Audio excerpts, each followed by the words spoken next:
हाय। Hello. हाय। Hello hello hello hello लल्ला, आज हम मचाएंगे हल्ला। आज से आप सब शुरू कर सकते हैं। बैकलॉग वाले बच्चे आज ज्वाइन कर सकते हैं। न्यू टॉपिक स्टार्ट होने वाला है मेरे भाई। Fajans rule.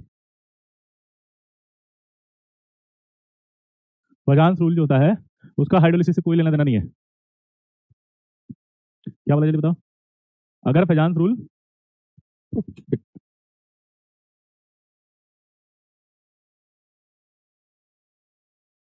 हाँ सर, अगर आपके नोट्स अच्छे से कर लो तो शीट की जरूरत है क्या? नहीं, पीवाईक्यूज कर लो सीधे फिर। ठीक है बेटा। अगर आपने मेरे नोट्स पढ़े तो नोट्स के बाद अगर आपको कोई भी प्रॉब्लम आ रही है तो आप सीधा पीवाईक्यूज भी कर सकते हो, सफिशिएंट है वो। चलिए, फजांस रूल क्या बोलता है आप समझना। हमें एक्सपेरिमेंटली अगर हम बात करें तो ये पता होना चाहिए कि एक्सपेरिमेंटली 100% कोवेलेंट बॉन्ड भी नहीं होता और एक्सपेरिमेंटली 100% आयनिक बॉन्ड भी नहीं होता है। दोबारा बोलो। T4 का स्ट्रक्चर एंड हाइब्रिडाइजेशन बता दो। T4 का स्ट्रक्चर मैंने बताया था ना, टेट्राहेड्रल होता है, बट हाइब्रिडाइजेशन नहीं होता है ड्रैगोज रूल के हिसाब से। लिखो मनु। सर एलन में इनऑर्गेनिक के टीचर बीच में चले गए, आज आपसे साथ में लाइव देखूंगा। ओ भाई मनु, डाउट क्लियर बेटा। T4 का हाइब्रिडाइजेशन नहीं होता है ड्रैगोज रूल, बट स्ट्रक्चर टेट्राहेड्रल होती है क्योंकि वो ऐसे होता है टेट्राहेड्रल की फॉर्म में।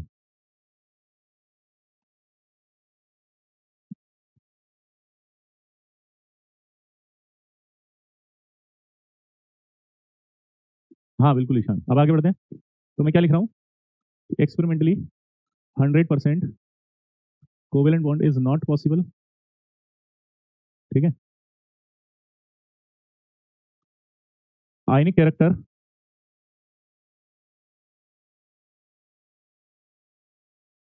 इन कोवेलेंट मॉलिक्यूल्स,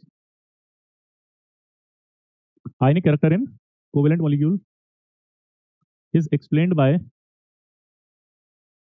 फजांस रूल। ये है फजांस रूल। अगर आपसे कोई लॉजिक पूछे कि फजांस रूल क्या बताएगा आपको, तो आप क्या बोलोगे कि फजांस रूल क्या बताएगा आपको कि एक्सपेरिमेंटली 100% कोवेलेंट बॉन्ड पॉसिबल ही नहीं है। आयनिक कैरेक्टर जो होते हैं ना इन कोवेलेंट बॉन्ड्स, वो एक्सप्लेन किए जाते हैं फजांस रूल में। तो फजांस रूल आपको सिर्फ ये बताएगा कि भाई साहब अगर कोई भी कोवेलेंट मॉलिक्यूल है तो उसमें आयनिक कैरेक्टर कैसे आ जाता है। फील लो, नहीं तो गड़बड़ हो जाएगी। क्या बोला?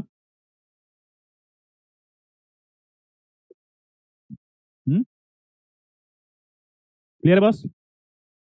क्लियर है? क्लियर है? फजांस रूल चालू कर रहा हूँ प्लीज। अब आप अपने कमेंट लिखना बंद कर दो बस। आप प्लीज, कमेंट बहुत हो गए, अब मत लिखो बस। इधर आ जाओ फटाफट, मेरे को बोलने दो। आप देखो फजांस क्या कहता है। अकॉर्डिंग टू फजांस हुआ क्या कि ये कैटायन है और ये आपका एनायन है। ठीक है। फजान क्या कहता है कि जब एक आयनिक बॉन्ड बनता है तो उस आयनिक बॉन्ड में कैटायन और एनायन एक दूसरे के पास आते हैं। आयनिक बॉन्ड में जब बनता है तो कैटायन एक एनायन एक दूसरे के पास आते हैं आइसोलेटेड कंडीशन में। अब जब वो पास आ रहे होते हैं तो कैटायन पर जो चार्ज है एनायन के इलेक्ट्रॉन क्लाउड को खींच रहा होता है। साइमल्टेनियसली जो एनायन का न्यूक्लियस है वो इस कैटायन के इलेक्ट्रॉन को खींच रहा होता है। As the result of this distortion create हो जाता है दोनों में शेप थोड़ा सा डिस्टॉर्टेड हो जाता है, दोनों में शेप थोड़ा सा डिस्टॉर्टेड हो जाता है। बट डिस्टॉर्शन जो कैटायन में होता है वो नेग्लिजिबल होता है क्योंकि कैटायन का जो न्यूक्लियस है वो कैटायन के इलेक्ट्रॉन को अपनी ओर स्ट्रांगली होल्ड करके रखता है ड्यू टू स्मॉल साइज। और जो एनायन का डिस्टॉर्शन होता है उस एनायन के डिस्टॉर्शन को हम एनायन का पोलराइजेशन कहते हैं। और जिस पोलराइजेशन सबसे ज्यादा होता है तो कोवेलेंट कैरेक्टर बढ़ता जाता है। ये ऐसे, ये कैटायन है, अब इसका पोलराइजेशन होगा ऐसे, ये ऐसे। तो ये जो शेप बिगड़ा ना इसका, इसको पोलराइजेशन कहते हैं। तो इसको लिखते कैसे हैं कि according to Fajans rule, according to Fajans rule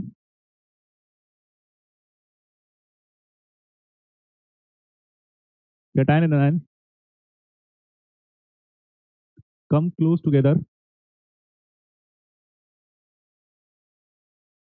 in isolated condition, then charge on cation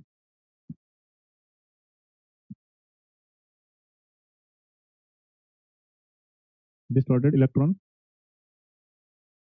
the charge on cation together in isolated condition, then charge on cation attract electron cloud of anion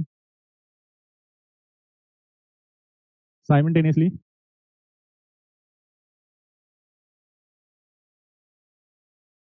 electron cloud of cation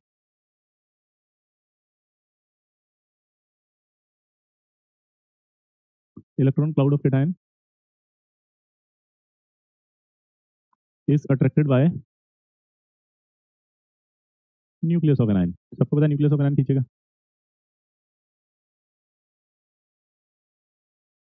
as the result of this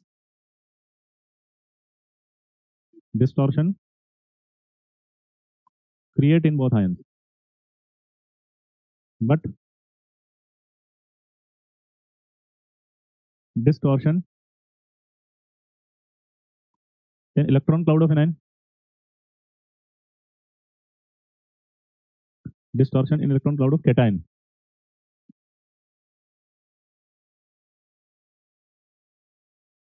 negligible, because electron cloud of cation is strongly bonded with electron cloud of cation strongly bonded with nucleus of cation due to small size, छोटा size था ना, इसकी वजह से। फिर आगे क्या बोल रहा है कि distortion in electron cloud of anion is called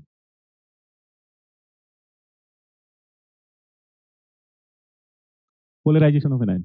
distortion in electron cloud of anion is called polarisation of anion. ठीक है, उसके बाद the tendency of electron cloud of anion the tendency of electron cloud of anion sorry the tendency of cation the tendency of cation to distort electron cloud of anion is called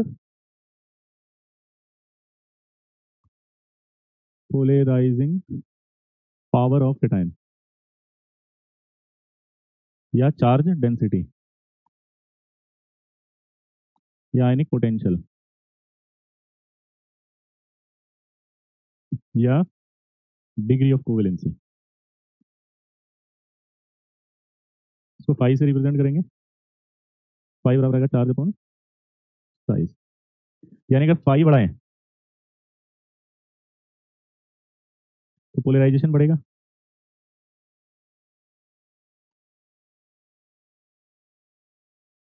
polarisation बढ़ेगा तो covalent character बढ़ेगा और आयनिक character घटेगा।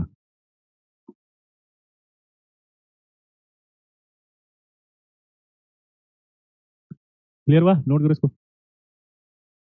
कहां से लिखना था? ये डायग्राम बनाया पहले, तो ये स्लाइड हो गई पक्का? ये लिखो फटाफट।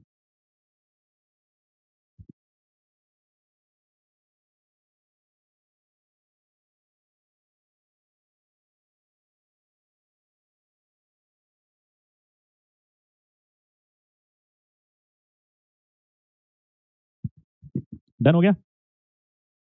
अगला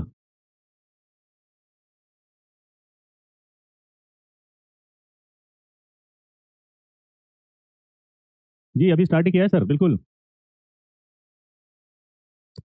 हो गया। बहुत बढ़िया देवन, बहुत अच्छा कर रहे हैं। अब इसको भी ध्यान रखें, इंपॉर्टेंट है ये, जो पढ़ रहे हैं। अब लिखना बंद करें, कमेंट मत करें, अब इसको नोट डाउन करें अच्छे से।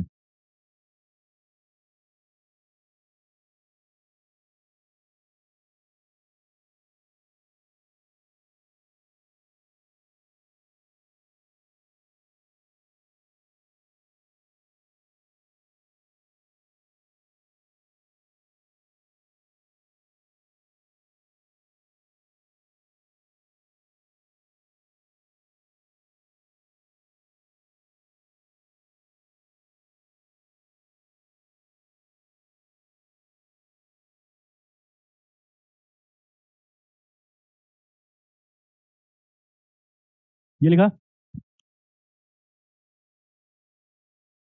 बेटा, मैंने आपकी तारीफ कर दी ना यार। कितनी तारीफ कराना चाहते हो बेटा देव? हाथ जोड़ के विनती कर, मत लिखो ये। क्यों लिख रहे हो? मैं आपकी बुक से केमिकल बॉन्डिंग का सेकंड पार्ट कर रहा हूँ मोस्टली। बन I appreciate your efforts and I extremely appreciated, okay, much appreciated. अब मत लिखो बस। और क्या चाहते हो आप मुझसे? अब इसको तो समझो, ये उड़ जाएगा तो इसके सवाल रह जाएंगे। एक कमेंट को 25 बार टाइप कर देते हैं, टीचर इरिटेट हो जाए फिर। या तो फिर अब डांट दें आपको। अब अप्रिशिएट कर रहा हूँ उसके बाद और क्या चाहिए? मतलब आप लोग, आप इसको करो, ये रह जाएंगे फिर अगली बार।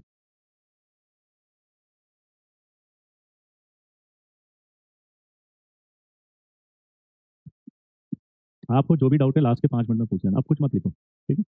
वापस देखें क्या हुआ, इसको नोट कर लिया, इसको भी नोट करो जल्दी से, इसको नोट कर लो, फिर इसको समझाएंगे।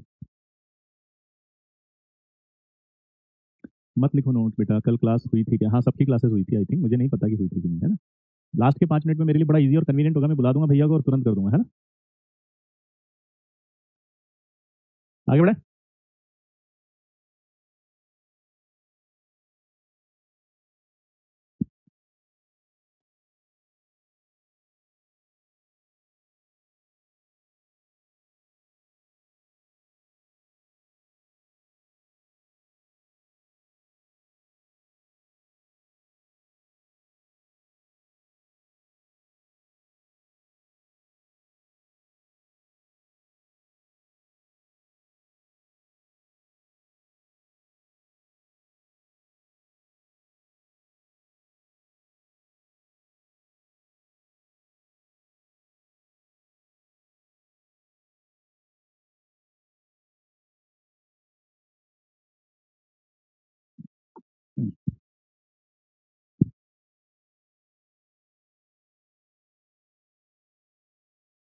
1 मिनट 1 मिनट, इसको सही करो। 100% कोवेलेंट इज नॉट पॉसिबल था ना, आयनिक कैरेक्टर इन कोवेलेंट नहीं है ये, इसको सही करो, उल्टा हो गया। Experimentally 100% ionic bond is not possible, ionic bond is not possible, covalent character निकाल रहे हैं उसमें, covalent character in ionic compound, सही करना है इसको। एक्चुअली मैं पहले वो लिख रहा था और मैंने इसके बीच में ये लिख दिया, उसमें उल्टा होता है कि कोवेलेंट मॉलिक्यूल अगर है और उसमें आयनिक आता है तो उसको डाइपोल मूवमेंट से बताया जाता है, याद है अपन ने पढ़ा था डाइपोल मूवमेंट, पोलैरिटी आ जाती है तो क्या होता है, पोलैरिटी आती है याद करो, तो उससे कोवेलेंट कैरेक्टर से आयनिक बनने लगता है वो। और दूसरा एक होता है इंस्टेंटेनियस इंड्यूस्ड डाइपोल।